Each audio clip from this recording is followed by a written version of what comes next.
Comprendre le repos en Christ.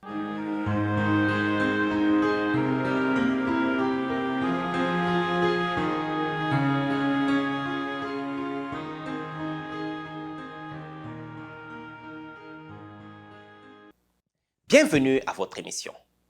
Notre étude d'aujourd'hui a pour thème « Aspirer à plus ». La question du jour, comment trouver le véritable repos?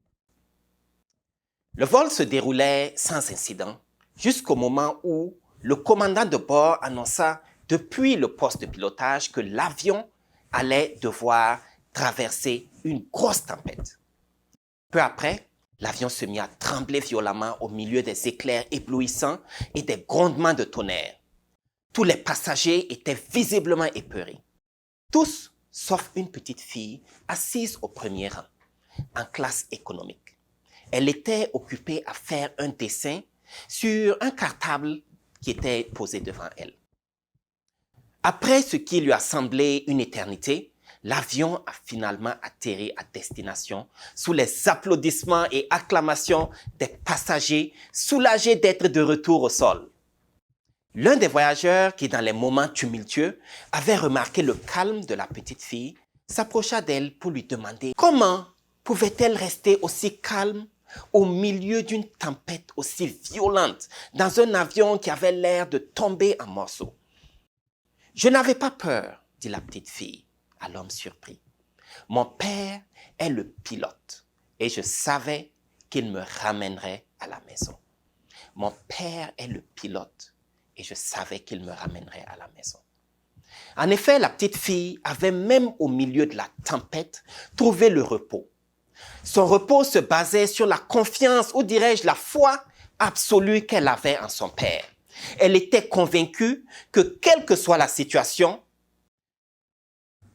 son père, qui l'aimait, était aux commandes de l'avion et qu'il l'amènerait à destination. Cher ami, cette même assurance, tu l'as en Jésus-Christ.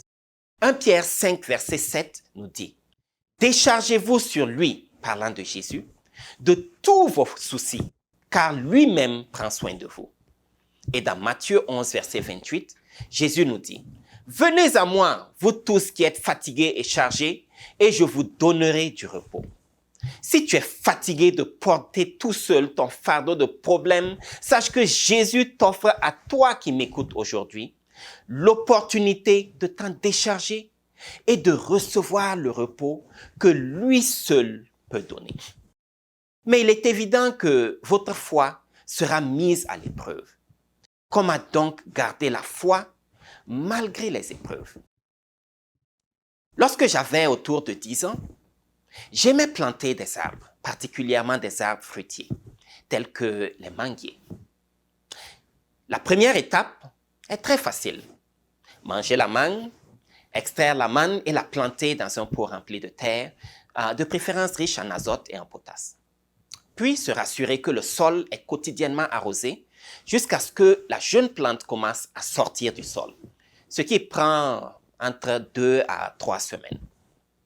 Ensuite, continuer à entretenir l'arbre en se rassurant qu'il reçoit l'exposition solaire, l'eau et les minéraux dont il a besoin pour sa croissance. Prendre également des mesures pour protéger l'arbre contre les éléments extérieurs qui pourraient nuire à sa croissance. Enfin, si cela est bien fait, en fonction du type de manguier que vous avez planté, vous pouvez attendre à goûter aux premiers fruits de votre plante 3 à 15 ans après l'avoir planté. 3 à 15 ans après. Alors, chers amis, la Bible nous dit, dans Jacques au chapitre 2, verset 26, que comme le corps sans âme est mort, de même la foi sans les œuvres est morte. Tout comme le manguier, la foi nouvellement acquise est merveilleuse, mais pour lui permettre de s'enraciner, de croître et de produire des fruits, cette foi doit être plantée dans nos cœurs, arrosée quotidiennement avec tendresse par la prière, nourrie de la parole de Dieu et éclairée par notre amour et notre compassion envers les autres. Et lorsque les épreuves surviendront, parce qu'elles surviendront certainement, inspire-toi des paroles de Paul dans Galates au chapitre 2, verset 22, qui dit « J'ai été crucifié avec Christ. Et si je vis, ce n'est plus moi qui vis, c'est Christ qui vit en moi. Si je vis maintenant dans la chair, je vis dans la foi au Fils de Dieu qui m'a aimé et qui s'est livré lui-même pour moi. » Tout comme la petite fille de l'avion, protège ta foi en gardant l'assurance que ton Père qui t'aime est aussi le commandant de l'univers et que quelle que soit la situation, il t'amènera à destination. Si aujourd'hui, tu désires accepter la promesse du repos et par la foi déposer tes fardeaux aux pieds de Jésus, incline-toi avec moi pour la prière. Prions. Éternel, notre Dieu et notre roi, Dieu de miséricorde et de bonté, Dieu 3 fois saint, nous te remercions.